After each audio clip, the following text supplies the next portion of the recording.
Was there anyone who said to you that you couldn't do it, get a real job? He's an A-lister. He just told me, don't do movies. It's not your cup of tea. Wow. I believe nothing is going to come to you. You have to go for it. Exactly. Specter was a plan from COVID. Pandemic does not mean put a pause. You have to do it. You came for it. You need to do it. There is no way out. You just need to be there. How do I commercialize it? What do I have access to? Who do I have access to? You cannot know the whole world. Approach somebody who's not so big. It shouldn't affect the movie, and it should be only placed where the scene is not so great. Can you give us just something? About the movie? Yeah, just something, you know?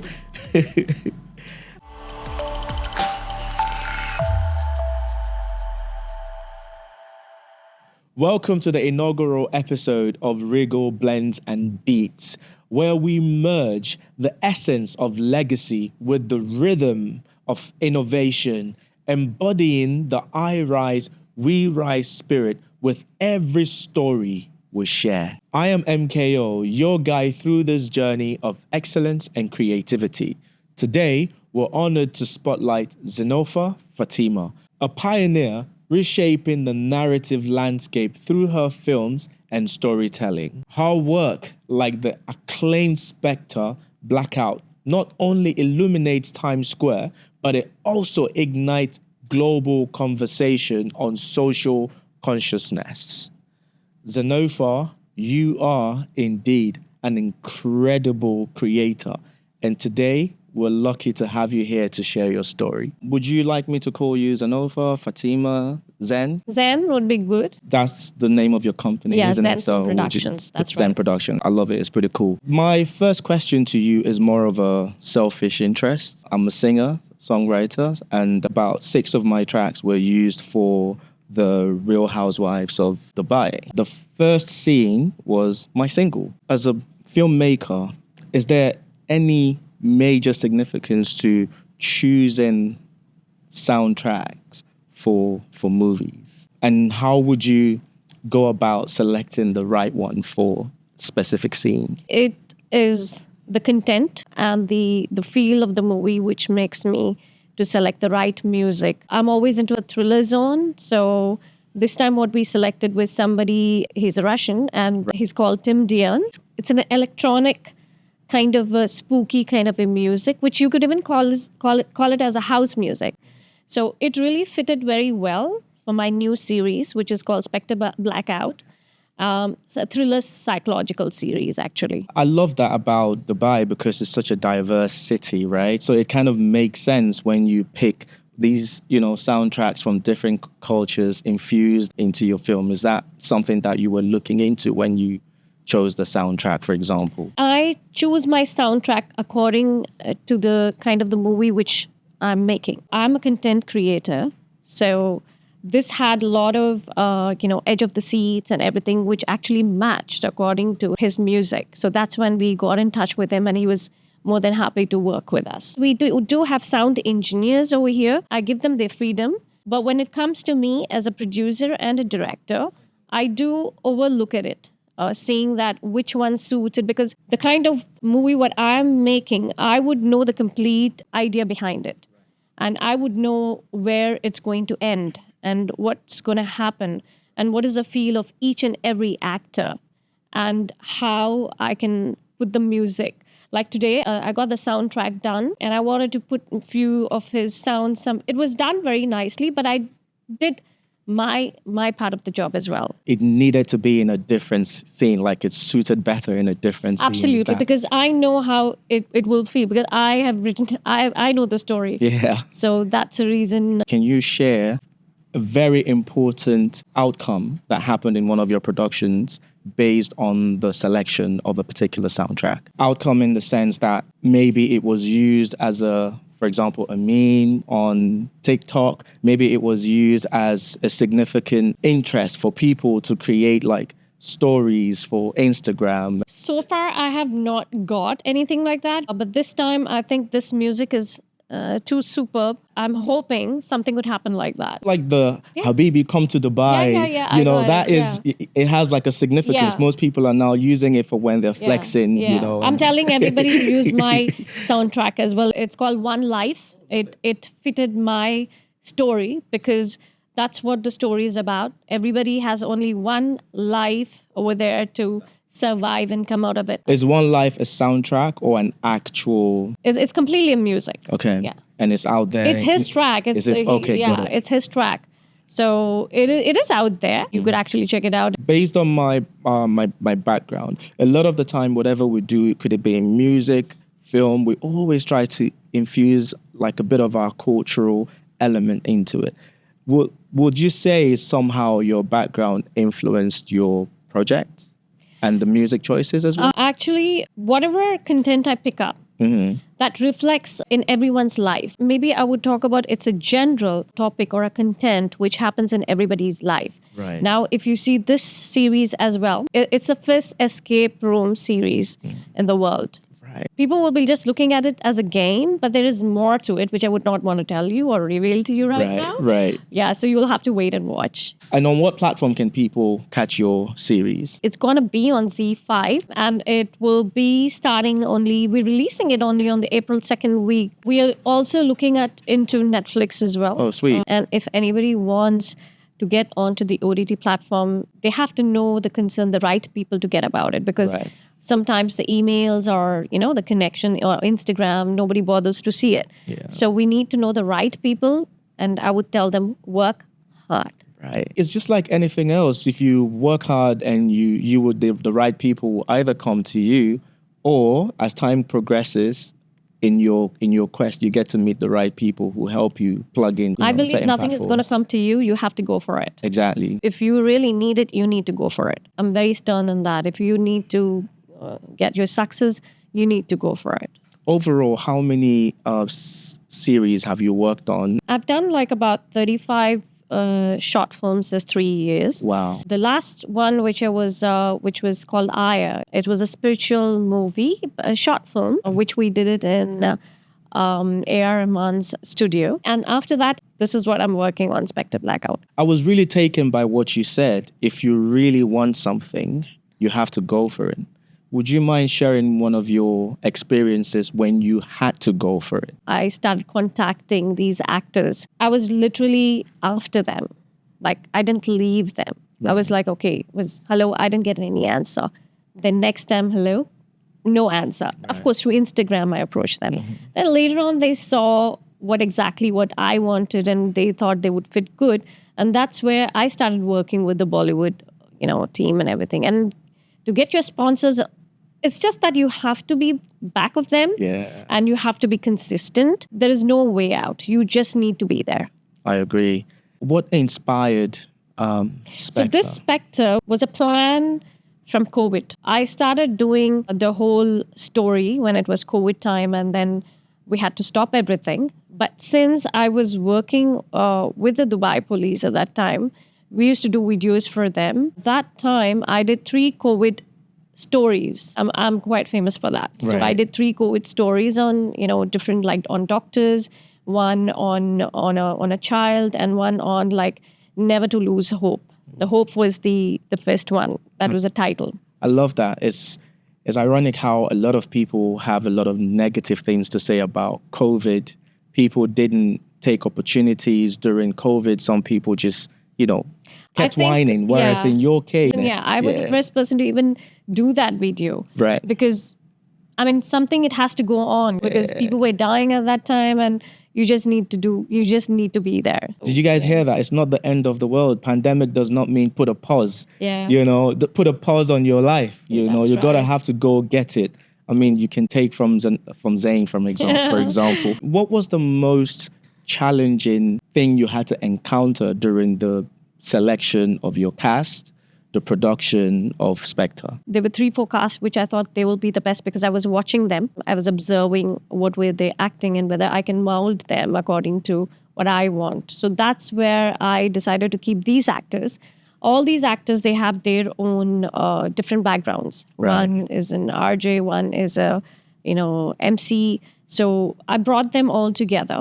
That's when I decided, yes, they can act. So I gave them, everybody, a situation. And I told them that do this situation and give me the video. So I think everybody did a very good job. I just had to do a little bit of tuning on them, but they were good. were they all professional actors? And those who weren't professional actors, was there like any formal training they had to go through? Training, yes. The whole part is like, even when you do your exam, you do a training. Yep. But the questions are completely different during your exam. So training doesn't help much. The entire thing is the day of the test. What are you going to do? How are you going to deal with it? And when I come to my set, I make it a point that I have to do this. I'm not going back. Can you share a particular scene during the making of Specter that was the most difficult or challenging for you to make? And how did you get out of that hurdle? And why was it the most challenging? So the first episode was very good because there were not much dialogues. But the second and third, I literally had to struggle on my actors. Maybe they had their own issues in their life, or I don't know what it was. But then I had to literally shout at them. They would have, I don't know what names they would have called me. I really don't know. But for me, it was like, you have to do it. You came for it. You need to do it. Right. But the most amazing part about them was they didn't take anything bad. Even when I shouted at them and I was so, pissed with them, they were like, okay for it. They said, you do whatever you want to do with us, because even we want to do it. It's a teamwork. So they also wanted that. They also wanted to be in the movie. Could it be that your expectations became higher after the first one? Even if they would have done it good, I would feel that they would have done it better. Or even, as a matter of fact, even myself. Like, I'm also one of the cast in the movie. Right. So it's very difficult for me to be on the camera and to be behind the camera, in the camera, and then see the others. So it was like a roller coaster ride for me. Right. But I think, sometimes, I'm being very honest.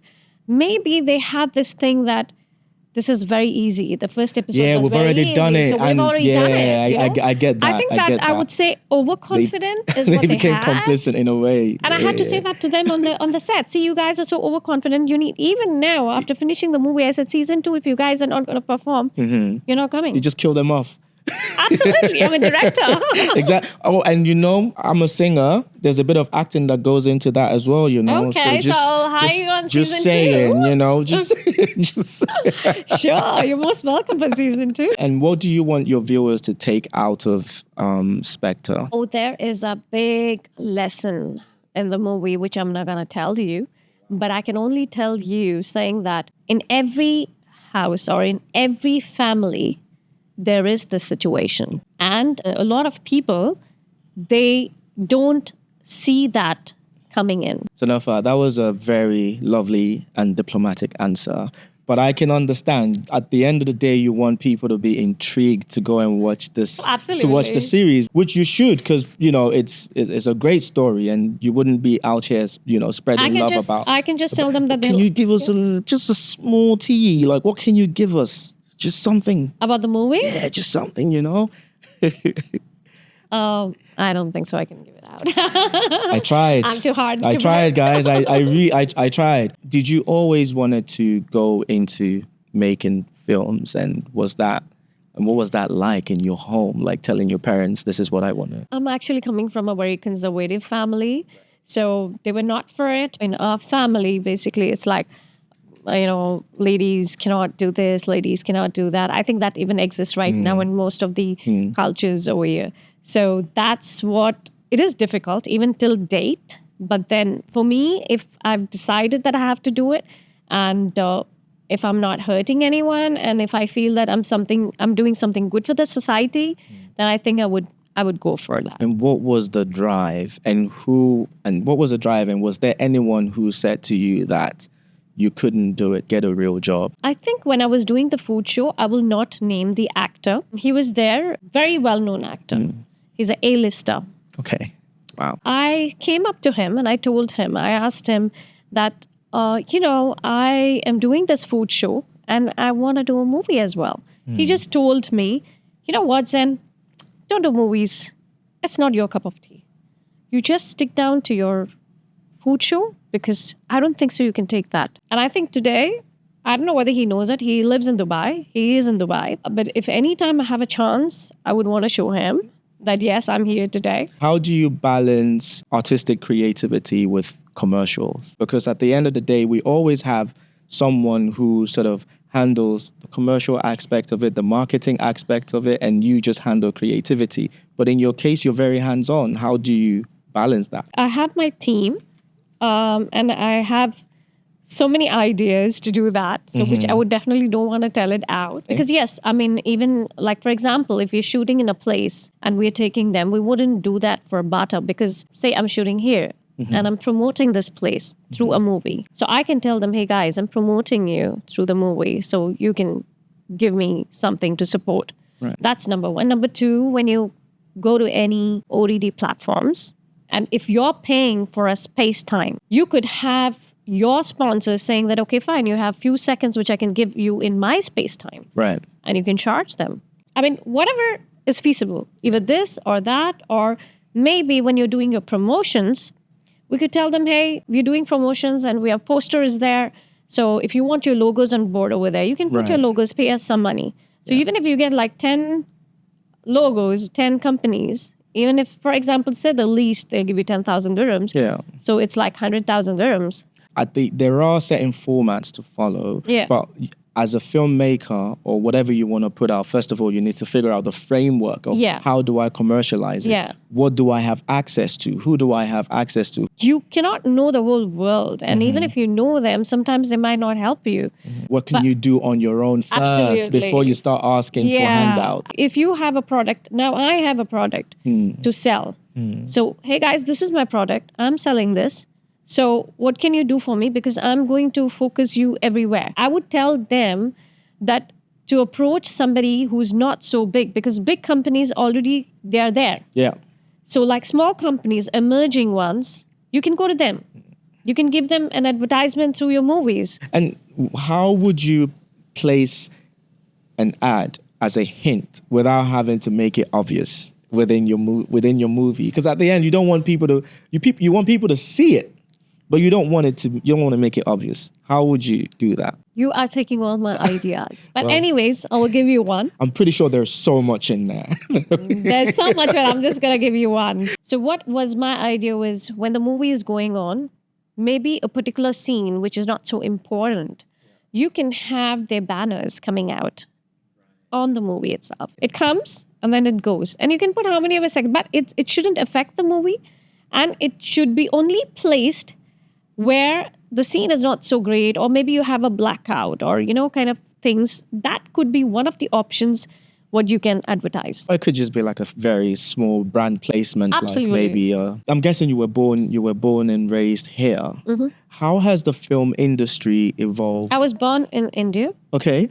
I was raised in Libya, Tripoli. Wow. And yes, I love that place, of course. One of my brothers used to live in Tripoli. Okay. He loved it as well. So I was living in Tripoli. I did my schooling and college. I came back to Dubai.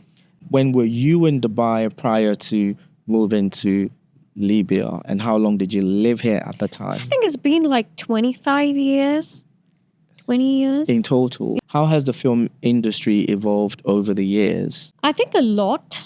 The market is very competitive right now. It's very difficult to, unless you have something different, people don't want to see you, people don't want to hear you. And it's very challenging. And especially when right now the influencers have come with their cameras, with their iPhones and everything, and they create themselves as filmmakers. That's what really upsets me. Beauty is charged. It really upsets me because not only upsets me, upsets all the filmmakers, because we do with big cameras and they do it with tiny cameras, edit everything and they just put it.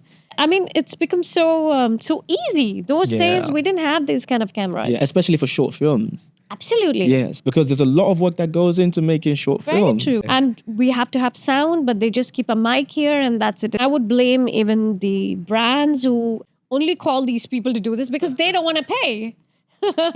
Would you say there is a collaborative approach in the film industry in the UAE? Do people collaborate a lot with other filmmakers, with production houses, or? Collab is a word which is used for influencers, not for us. What term would you use if not collab? If you were, I guess, working with a brand that you're both working towards the same goal and perhaps there is an approach to earn from the proceeds at the end. It can be two ways. One is that you can advertise them in your movie and you take the money. Or you both don't talk about the money. First, they give us a free space and we can do our movie. And when we are selling it to someone, then we can have a percentage. I see. So we could do that as well. Okay. But collab, yes. I mean, there are a lot of places over here who love to collab in the sense they would like to give their spaces for shooting and then we could give them the credits. So that collabs do happen here. What advice would you give an aspiring young filmmaker? If your content is strong and the production level is good, I think then you should be really a filmmaker. And to be a filmmaker, the content is the only thing which you should look at it. Rest all is secondary. Before we move on, how does your film impact or influence different cultures? Is it positively? Is it think outside the box, for example? Because what you've done with your film is think outside the box when most people are going through a difficult time, which was the pandemic. You know, would you say there is an element of that message in your film to help people? Because everyone was going through that across the world. See, even if everyone were going through that situation, I did 3 awareness stories. Right. It's not for something to be profitable. It's something for them to have a hope and to come out of the situation. Right. So mine is more into awareness story. And I think awareness story doesn't have a culture. I guess it's relatable to everyone. Yeah, absolutely. I love that. It's been great having this Thank chat you. with you, and there's something we do here, just to see how quickly you can respond to a rapid fire round. That's the worst thing. Yeah. Are you ready for this? Favorite genre of music to listen to while working? I don't have any. Right now I'm listening to Tim Dian because that fixes to my story so I can see how well I can work it out. But maybe, I love it. if you can sing something for me, that would be my favorite. I love this. One word to describe your creative process. Observation? A director you dream of collaborating with. No, I'm the best director. Drum roll. Guys, did you hear that? I need some noise in this place. Listen, if no one gives you accolades for the hard work you do, you need to give it to yourself. One location you wish to shoot a film in? Switzerland? I would love to go there and do that. A hobby you indulge in when not working? Gym. We can see that.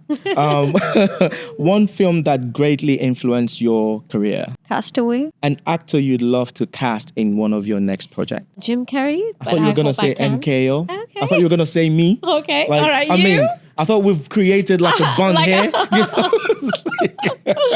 That was a lovely rapid fire. I really enjoyed it. Enjoyed the banter as well. For our viewers who are watching, how can they rise to your success? It's focus, consistency, and passion. Did you guys hear that? Focus, consistency, and passion. Without these 3 things, it will be difficult to rise to this lovely lady's success. We have a segment that we go to, which is more like a tradition for us here. Yeah. We will take a break and we'll come back. And we're back with the lovely Zane. I just love that name. Thank you. Zane, is there something you would like to toast to? I would want to toast to Specter Blackout because as a series are going to be on air soon. So let's toast to Specter Blackout. I rise? We rise. Love it. Zenofar Fathima, thank you so much for being on Regal Blends and Beats. This was our inaugural, actually, our very first one. So we chose the right guest to be a part of this. And thank you so much for inspiring us with your story. And we hope our audience, took some significant pointers away from this. It is indeed a pleasure. And all the best with everything you're working on. Yeah? Thank you. Thank you guys for watching our first episode of Regal Blends and Beats, where creativity meets legacy. Stay tuned for more episodes that explore the vibrant intersection of creativity and legacy. Until next time, let's continue to rise together, blending our beats and stories into a symphony of success. I remain your host, MKO. I rise, we rise.